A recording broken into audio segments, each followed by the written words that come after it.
I am going to tell you something that took me 89 years to understand. Not a lesson from a book, not advice I read somewhere, something I paid for with my own silence, my own mistakes, and the slow, quiet loss of something I did not even know I was losing until it was already gone. My name is Harold. I am 89 years old, and I have watched it happen to good men, honest men, men who loved their families more than they loved themselves, men who believed that openness was the same thing as trust, men who sat down at their own kitchen tables one afternoon and told the people they loved everything, and then spent the rest of their lives wondering why everything felt different after that. I was one of those men. I know what it feels like to walk into a room and sense that a decision has already been made about you. I know what it feels like to say something simple, something that is yours to say, and watch the glances move across the table before anyone speaks. I know what it feels like to stop being a man and start being a situation. If you have ever felt that, even for a single moment, even in a way you could not name, then I am speaking directly to you. There are 4 things you must never share with your family after 63. 4 things that seem harmless, for things that feel like honesty, 4 things that will cost you something no amount of love can give back. And the first one may already be unfolding in your home right now.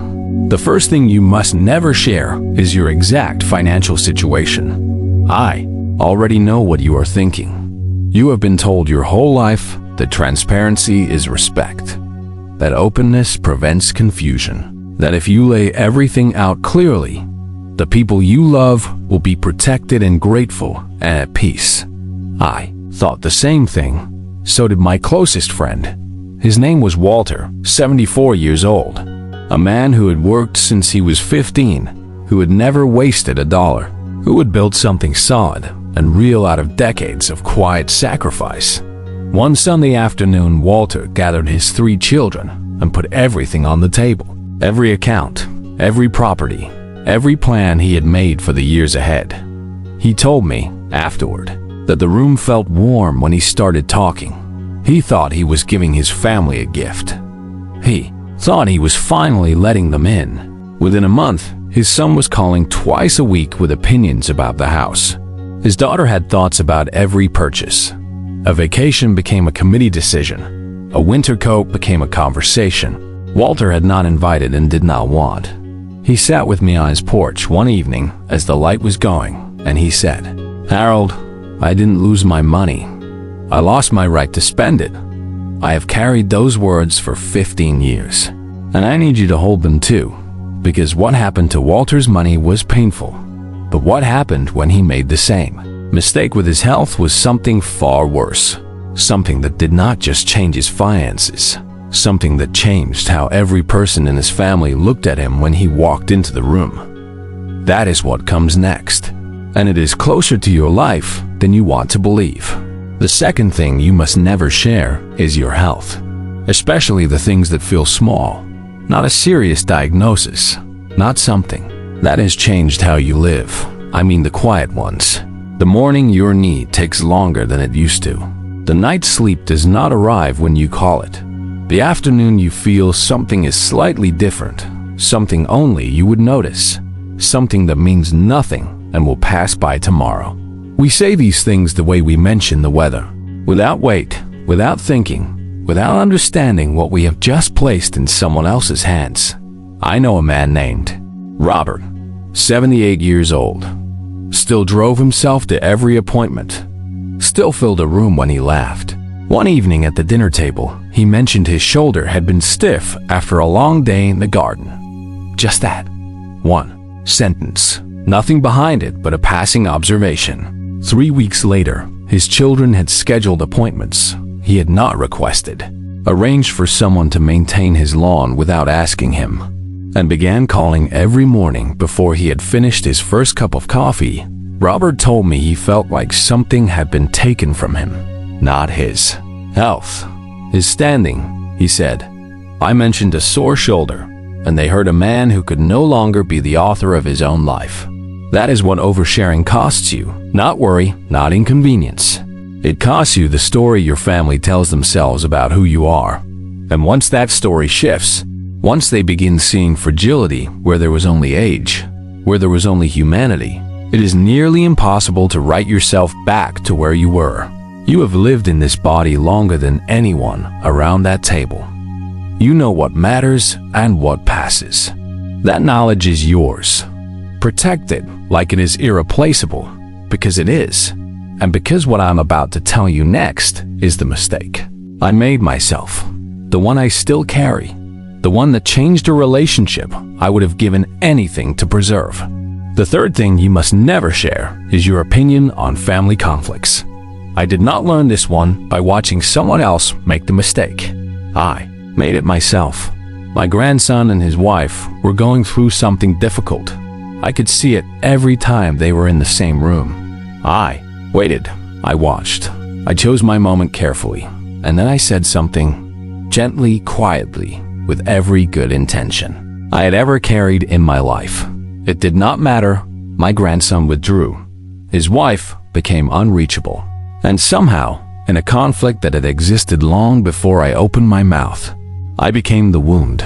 What I offered as love, they received as interference. What I meant as steadiness, they experienced as a verdict. And for a long time, I was the one they were careful around. The one whose words were weighed before they were answered. All because I had stepped into something that was never mine to enter. I learned something that day I have never forgotten.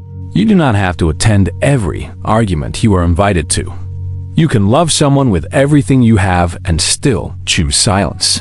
The most powerful thing I ever did in the middle of a family storm was nothing. Sat in the chair, I listened, I made the tea. And when the air cleared, I was still standing on solid ground with everyone in the room. If you have ever stepped in to help and ended up becoming the one they blame, type 111 in the comments right now, because you are not alone and you never were. And if what you are hearing today is reaching something real in you, something you have needed someone to say out loud, please like this video and make sure you are subscribed. What I am about to share next is the heaviest thing I will say today.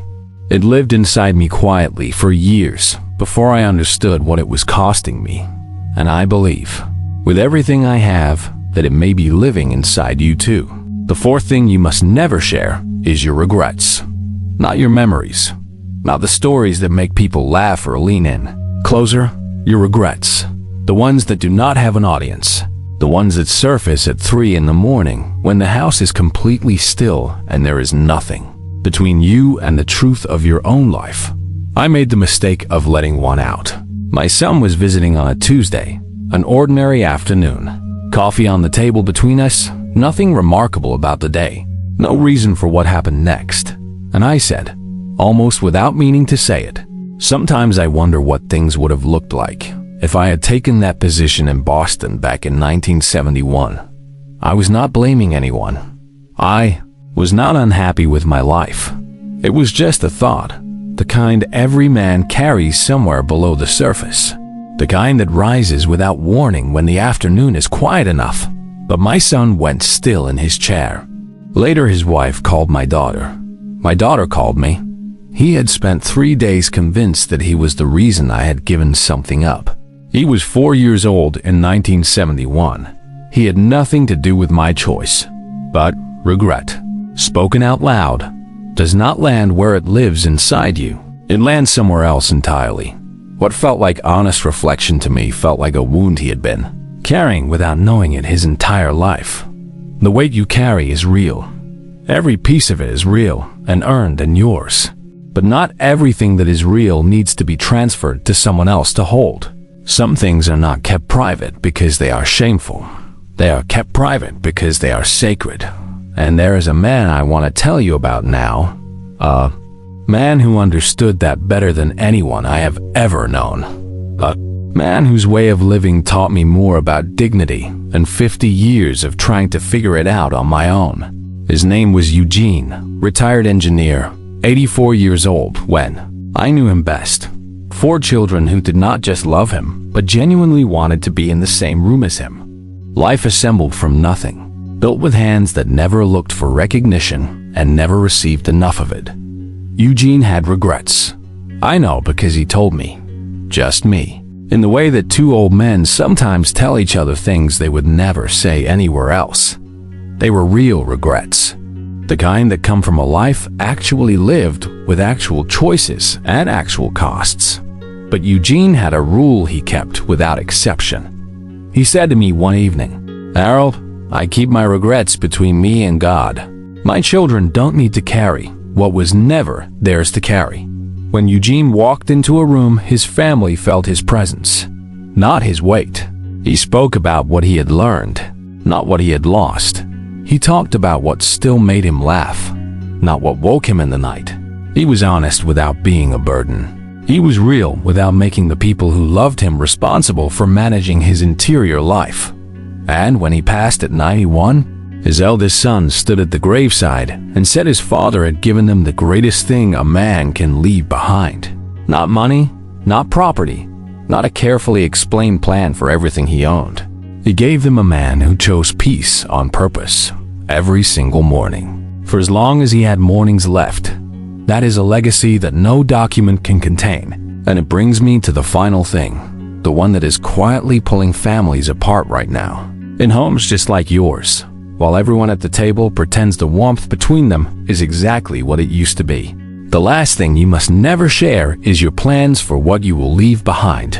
In 89 years, I've watched this do more damage than almost anything else I can name. Not because families are cruel, not because the people around your table do not love you, but because the moment you speak those numbers out loud, the moment names are attached to things and plans are made visible, something changes in the room that cannot be unchanged. People do not stop loving you. They start seeing through you to what comes after. I watched it happen to a man named Arthur. Good man, generous man, 3 adult children who would have said, and meant it, that he was the center of their family. Arthur believed in clarity. He sat them down and explained everything, who would receive what, how the house would be handled, which objects carried, meaning for which grandchildren. He was methodical and loving and thorough, and he thought he was giving them peace. Within 6 weeks, his middle son was calling with views about selling the house while conditions were favorable. His eldest daughter questioned whether her share reflected what she had given over the years. His youngest stopped coming around, quietly injured, but too composed to say why. Arthur told me the thing that I have never been able to stop hearing. "Harold, I thought I was giving them clarity. What I gave them was something to negotiate while I was still alive to watch. Have your will, have your power of attorney, have someone beside you who you trust without reservation. But you do not owe your children a rehearsal of what comes after you are gone. What you owe them is the man who is here right now, the man who is present and alive and still free. So here is what I want to leave inside you when you walk away from this. You have spent your whole life in service to other people. Your time, your labor, the worry that lived in your chest on the nights nobody saw, the sacrifices you made without naming them because naming them felt like asking for something you did not want to ask for. You gave and you gave and you gave in ways that will never be fully counted. And now this chapter is here, this slow and quiet and deeply underestimated chapter. And it belongs to you, not to your children's concern, not to your family's version of what your days should look like, not to anyone's idea of how a man your age is supposed to be spending the time he has left. Peace at this stage of life is not a luxury. It is not a reward for good behavior. It is not something anyone can hand you. It is a right you have earned with every unseen sacrifice and every burden you carried without making it someone else's problem. Choosing what to hold close is not distance. Choosing what to keep private is not dishonesty. It is the most mature and most dignified form of love a man can practice. The 4 things I have shared with you today are not walls. They are doors.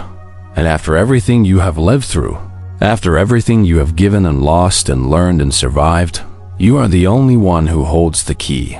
If something in these words landed in a place that needed to be reached, leave a comment and tell me which one found you.